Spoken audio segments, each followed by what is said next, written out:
Hello students. तर आस विद्यालयातर्फे मी धनश्री तुमचं खूप खूप स्वागत करत आहे. तर आजचा आपला विषय आहे कॉम्प्युटर, अर्थातच संगणक. आणि आजचा आपला चॅप्टर आहे स्क्रॅच. ओके, तर हा चॅप्टर सुरू करण्यापूर्वी मी काही बेसिक गोष्टी चर्चा करणार आहे आपण याच्यावरती. जसं ऍक्च्युली स्क्रॅच हे एक ॲनिमेशन सॉफ्टवेअर आहे. ओके, स्क्रॅच मध्ये तुम्ही ॲनिमेशन बनवू शकता. बट आपल्याला सर्वात प्रथम माहिती पाहिजे की ॲनिमेशन काय असतं. ॲनिमेशन म्हणजे काय? तर ॲनिमेशन तुम्ही नाव तर ऐकले असेल. बऱ्याचशा गोष्टी जसं video animation, audio animation, power point मध्ये ॲनिमेशन, अशा बऱ्याचशा गोष्टी तुम्ही ऐकल्या असतील. पण एक्झॅक्टली ॲनिमेशन असतं काय? ऍक्च्युली ॲनिमेशन असं म्हणजे समजा तुम्ही समजा दोन ऑब्जेक्ट आहे आणि तुम्हाला ते ऑब्जेक्ट मूव्ह करायचे असतील तर त्यावेळी आपल्याला ॲनिमेशनची गरज पडते. ओके, आणि तसेच ॲनिमेशन करून आपण कार्टून्स जे पाहतो ते पण ॲनिमेशन आहे. तसेच जसं ॲनिमेशनच्या बऱ्याचशा मूव्ही पण आहेत, आपण खूप एन्जॉय पण करतो, राईट? तर ॲनिमेशन आपण या सगळ्यासाठी वापरतो. ॲनिमेशन मध्ये तुम्ही गेम्स बनवू शकता, म्हणजे गेम्स मध्ये पण ॲनिमेशन असतं. ऍक्च्युली ॲनिमेशन हा वर्ड ॲनिम या लॅटिन वर्ड वरून आलाय. तर लॅटिन मध्ये ॲनिम शब्दाचा अर्थ आहे सोल, म्हणजेच आत्मा. तर कोणत्याही गोष्टी, जी निर्जीव गोष्ट असते आणि सजीव गोष्ट असते, तर सजीव गोष्ट जी हलते फिरते चालते त्या गोष्टीत आणि निर्जीव गोष्टीत काय फरक असतो? तर आत्मा. जसं सजीव गोष्टीत आत्मा असतो, निर्जीव गोष्टीत आत्मा नसतो. त्यामुळे सजीव गोष्ट ही नेहमी चालते फिरते आणि मूवमेंट करते. तशा प्रकारे आपण नॉर्मल ज्यावेळी ॲनिमेशन करतो त्यावेळी काही ऑब्जेक्टची आपण मूवमेंट करतो आणि त्या हालचालीला आपण म्हणतो ॲनिमेशन. ओके, जसं की हे आहे ॲनिमेशन. अलादीन किंवा स्पायडरमॅन किंवा हे रोबोट्स. तर असे आपण ज्यावेळी कॉम्प्युटरवरती गेम्स वगैरे बघतो, जसं लायन किंग मूव्ही आहे, फ्रोझन 2 आहे, तर या सगळ्या मूव्हीज वगैरे ॲनिमेशन मधून बनतात. तर आजकाल बऱ्याचशा नॉर्मल मूव्ही मध्ये सुद्धा जसं बरेचसे स्टंट, जम्पिंग वगैरे सगळं ॲनिमेशन करून दाखवतात. ओके, तर अशा पद्धतीने आपण बरेचसे इफेक्ट पण देऊ शकतो ॲनिमेशन मध्ये. तर स्क्रॅच ही खूपच बेसिक अशी ॲनिमेशन प्रोग्रामिंग लँग्वेज आहे, जिथे तुम्ही ॲनिमेशन करून स्टोरी बनवू शकता, गेम्स बनवू शकता किंवा कोणतंही कंटेंट बनवू शकता. ओके, आता इथे अनेक नवीन वर्ड आला, तो म्हणजे प्रोग्रामिंग. तर हा शब्द तुम्ही पहिल्यांदा ऐकलाय का? काय असतं प्रोग्रामिंग? प्रोग्रामिंग म्हणजे कोणताही प्रोग्राम करणं. तर प्रोग्राम ऍक्च्युली असतो इन्स्ट्रक्शन्स, म्हणजे आपण इन्स्ट्रक्शन्स देतो आणि त्या इन्स्ट्रक्शन्सचा ग्रुप असतो प्रोग्रामिंग. तर आता समजा तुम्ही सकाळी उठल्यानंतर तुमची जी दिनचर्या असते ते तुम्ही चालू करता, बरोबर?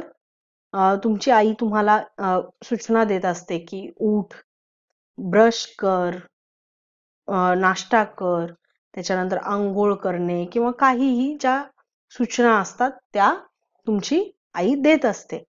तर त्या सूचना काय असतात, रोज रोज ती देत नाही, बरोबर? त्या सूचनांचा एक सेट असतो, म्हणजे तुम्हाला रोज उठल्यानंतर तुम्हाला ती सेम गोष्ट करायची. तर त्याला म्हणतात प्रोग्राम. त्या सूचनांच्या पूर्ण एका ग्रुपला किंवा सेटला म्हणतात प्रोग्राम. तर अशाच बऱ्याचशा प्रोग्रामिंग लँग्वेजेस आहेत ज्यातून आपण सॉफ्टवेअर निर्माण करतो. जसे की फोटोशॉप, ते पण एक सॉफ्टवेअर आहे. मायक्रोसॉफ्ट वर्ड जे आपण ऑलरेडी शिकलेलो आहे ते पण एक सॉफ्टवेअर आहे. पण प्रोग्रामिंग म्हणजे काय? ते सॉफ्टवेअर बनवण्यासाठी तुम्ही प्रोग्रामिंग लँग्वेज वापरता. जसे C++, जावा, व्हिज्युअल बेसिक, पायथन, तर या सगळ्या प्रोग्रामिंग लँग्वेजेस आहेत. तर स्क्रॅच पण एक प्रोग्रामिंग लँग्वेज आहे आणि ही एक GUI प्रोग्रामिंग लँग्वेज आहे. GUI चा आपण फुल फॉर्म पाहिलेला आहे. तर काय फुल फॉर्म असतो GUI चा? बरोबर. GUI चा फुल फॉर्म आहे ग्राफिकल युजर इंटरफेस. म्हणजे स्क्रॅच मध्ये आपण समोरासमोर बघून ऑप्शन्सना क्लिक करून त्या ऑप्शन्सचा वापर करून एक ॲनिमेशन बनवू शकतो. ओके, तर अशा पद्धतीने झाले स्क्रॅच. तर ॲनिमेशनची एक व्याख्या काय आहे? ॲनिमेशन ही एक अशी पद्धत आहे ज्यात हलत्या प्रतिमांसारखे दिसण्यासाठी आकृती हाताळली जाते. पारंपरिक ॲनिमेशनमध्ये छायाचित्रण करण्यासाठी आणि चित्रपटासाठी प्रदर्शन करण्यासाठी पारदर्शक सेल्युलॉइड पत्रकांवर हाताने प्रतिमा रेखाटल्या किंवा रंगवल्या जातात. म्हणजे काय?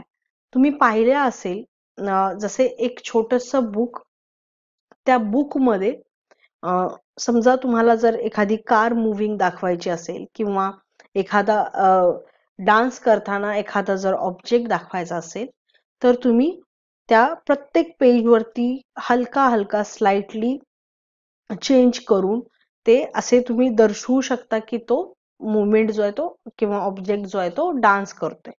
तर त्यासाठी काय होतं?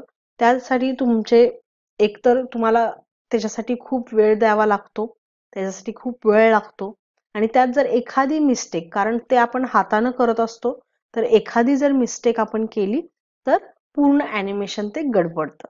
तर हे आहे ॲक्च्युली पारंपरिक ॲनिमेशन. ओके, तर हे पहिल्या पूर्वीच्या काळी व्हायचं. तर आजकाल काय होतं? आजकाल ॲनिमेशनसाठी आपण असे सॉफ्टवेअर वापरतो, त्याला म्हणतो आपण डिजिटल ॲनिमेशन.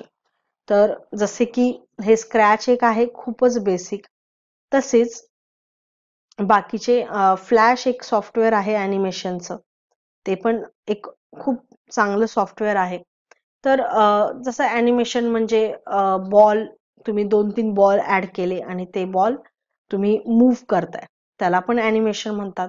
जसे तुम्ही कोणतेही 2 ऑब्जेक्ट किंवा एखादी स्टोरी तुम्ही नॉर्मली सांगताय आणि आता सध्या जस्ट मी तुम्हाला हे पिक्चर दाखवते, तर हे स्टील पिक्चर आहे, यात काय मूव्ह होत नाहीये. ओके, तर मी यात जर समजा काही मुवमेंट केली, काही हालचाल केली, समजा काहीतरी फिरणे किंवा इकडून म्हणजे एका जागेवरून गोष्ट दुसऱ्या जागी घेऊन जाणे, तर अशा हालचालीला म्हणतात ॲनिमेशन. Okay, clear? तर ॲनिमेशन हे असतं, म्हणजे ॲनिमेशन एक प्रोसेस आहे ज्यात आपण वेगवेगळ्या गोष्टी आणि खूप खूप इंटरेस्टिंग गोष्टी करतो. ॲनिमेशन मध्ये तुम्ही बरेच काही करू शकता. जसे गेम्स, तुम्हाला मारिओ गेम्स जर माहिती असेल, मारिओ गेम्स किंवा तुम्ही कॅन्डी क्रश खेळता किंवा गेम मोबाईलवरती जेवढ्या गेम आहेत सगळ्या ॲनिमेशन्स आहेत. तर अशा पद्धतीने तुम्ही गेम्स वगैरे सुद्धा बनवू शकता. अच्छा, तुम्हाला मराठीत असं काही माहिती आहे का की कोणत्या मूव्ही ॲनिमेटेड मूव्ही आहेत किंवा कोणती सिरियल ॲनिमेटेड सिरियल आहे? बरोबर. तर हे आहे ॲनिमेशन मूव्हीज. घाट घाटोत्कच किंवा पंगा गँग, लव कुश, बाल गणेश, टेल टून्स. तर मराठीत सुद्धा तुम्ही पाहत असाल जसं बाल गणेश किंवा हनुमानची जी सिरियल वगैरे असते, ती पण कार्टून टाईप असते पण ॲनिमेटेड असते. आणि त्यात काय होतं, तुम्ही जर नॉर्मल जर माणसाने ऍक्टिंग केलेली सिरियल पाहत असाल किंवा मूव्ही पाहत असाल, त्याच्यापेक्षा ॲनिमेटेड ज्यावेळी आपण बघतो त्यावेळी खूप इंटरेस्ट येतो आणि खूप, मला तर खूप ॲनिमेशन मूव्हीज आवडतात. ओके, तसंच लायन किंग आहे, फ्रोझन 2 आहे. तर अशा पद्धतीने ॲनिमेशन मूव्हीज भरपूर आहेत, तुम्ही पाहू शकता. आणि तुम्हाला शिकायच्या दृष्टिकोनातनं सुद्धा बऱ्याचशा गोष्टी आहेत.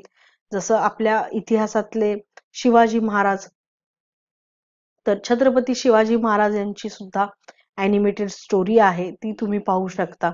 तर अशा पद्धतीने ॲनिमेशन मध्ये बऱ्याचशा गोष्टी तुम्ही पाहू शकता. आणि जसे मी तुम्हाला सांगितले की ॲनिमेशन बनवण्यासाठी बरेचसे सॉफ्टवेअर आहेत. फर्स्ट सॉफ्टवेअर ते मी तुम्हाला स्क्रॅच हे सांगितलंच. ओके. आणि नेक्स्ट सॉफ्टवेअर आहे आपले Adobe Illustrator, Photoshop, scratch already आपण शिकणार आहोत, पेन्सिल 2D, टून्स आणि ॲनिमेकर. तर हे जे सॉफ्टवेअर आहे पेन्सिल 2D, टून्स, ॲनिमेकर, हे सॉफ्टवेअर बेसिक शिकण्यासाठी खूप चांगले आहेत. एकदम जे लोक एकदम स्टार्टिंग सुरुवात करतात ॲनिमेशन करण्यासाठी त्यांच्यासाठी हे सॉफ्टवेअर खूप चांगलं आहे. ओके. तसेच ॲडोब इलस्ट्रेटर यात तुम्ही खूप चांगल्या ड्रॉइंग सुद्धा करू शकता आणि बऱ्याच गोष्टीत ॲडोब इलस्ट्रेटर हे वापरलं जातं. जसं बऱ्याचशा जाहिरातीत सुद्धा ॲडोब इलस्ट्रेटर वापरलं जातं. तर हे ॲडोबचे सगळे सॉफ्टवेअर आहेत. ॲडोब एक कंपनी आहे. तसेच फोटोशॉप इथे सुद्धा तुम्ही बनवू शकता. तसेच फ्लॅश एक आहे, ते पण एक ॲनिमेशन सॉफ्टवेअर आहे. ओके. तर स्क्रॅचच्या विंडोमध्ये तर आपण नेक्स्ट सेशनमध्ये पाहूच, पण ॲनिमेशन बद्दल तुमची कन्सेप्ट क्लिअर होणे खूप गरजेचं आहे. ओके.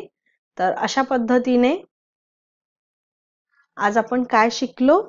आज आपण पाहिलं जस्ट इंट्रोडक्शन, स्क्रॅचची इंट्रोडक्शन आपण पाहिली आणि आपण पाहिलं की ॲनिमेशन काय असतं, ॲनिमेशन बनवण्यासाठी कोणकोणते सॉफ्टवेअर आपण वापरू शकतो, तसेच ॲनिमेशन मूव्हीज काय असतात. ओके. तर तुम्ही ॲनिमेशन मूव्हीजची लिस्ट बनवा आणि तुम्हाला त्यावेळी समजेल की मराठीत सुद्धा ॲनिमेशन बऱ्याचशा जागी वापरलं जातं. जसे सिरियल असू देत, मूव्ही असू दे किंवा स्टोरी असू देत. ओके. आणि आपण नेक्स्ट सेशन पासून स्क्रॅचचे बेसिक शिकणार आहोत आणि तसेच ॲनिमेशन सुद्धा शिकणार आहोत. तर नेक्स्ट सेशन बघायला विसरू नका. Thank you. Have a nice day.